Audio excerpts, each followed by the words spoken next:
بسم اللہ الرحمن الرحیم۔ السلام علیکم ناظرین، آج ہم بات کریں گے ایک ایسے پولش ادیب کے بارے میں جس نے ڈگری لیے بغیر یونیورسٹی چھوڑ دی، لیکن اس کے باوجود 1905 عیسوی میں اس کو ادب میں نوبل انعام کا حقدار ٹھہرایا گیا۔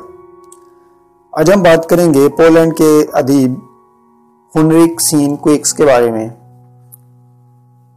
5 مئی 1846 عیسوی کو پولینڈ کے شہر وولا میں پیدا ہونے والے ہنریک کا شمار 19ویں صدی کے دوسرے نصف کے جدید اور معاصر ادیبوں میں ہوتا ہے۔ اس کے والد کے خاندان کا تعلق پولینڈ کی جدوجہد آزادی اور ترقی کے لیے کام کرنے والوں میں ہوتا تھا، جو اس ملک کی تاریخ میں نمایاں مقام کے حامل ہیں، جبکہ والدہ کے خاندان نے یہاں کے ثقافتی ورثے کے لیے اہم کام سر انجام دیے۔ اپنی تعلیم کے ابتدا میں ہی اس نے لکھنا شروع کر دیا تھا۔ وہ بطور لکھاری ابھرنے لگا اور اس کی تحریریں شناخت پانے لگیں۔ 1876 عیسوی میں اس نے امریکہ کی ریاست کیلیفورنیا تک کا سفر کیا۔ اس کی تحلیقات پولش زبان میں اخبارات کا حصہ بنتی رہیں اور خاصا مقام حاصل کرتی رہیں۔ اس کے امریکہ کے سفر نے اس کی صلاحیتوں میں مزید نکھار پیدا کر دیا تھا اور اس کا نتیجہ مختصر تحریروں کے مجموعے دی لائٹ ہاؤس کیپر کی شکل میں ظاہر ہوا۔ اس نے آنے والے دنوں میں اپنی زندگی کا بیشتر حصہ لکھنے میں گزارا۔ اس عرصے میں اس نے بڑے بڑے شاہکار تخلیق کیے جن کو ادبی حلقوں اور عوام میں خاصی پذیرائی ملی۔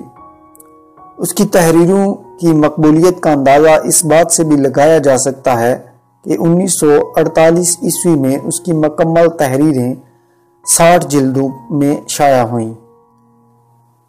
ان کا پہلا ناول نامارن بیکار 1872 عیسوی میں شائع ہوا۔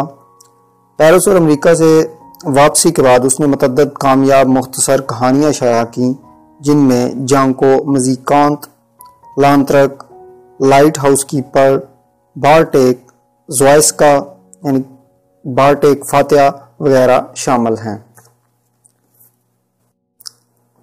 تاریخی ناولوں میں اوگریم آئی میکزم یعنی آگ اور تلوار کے ساتھ، پوپٹپ دی ڈلیج اور پین وولو ڈیجو وسکی یعنی پین مائیکل وغیرہ شامل ہیں۔ 1905 عیسوی میں ہنریک سینکویکس کو نوبل انعام دیا گیا۔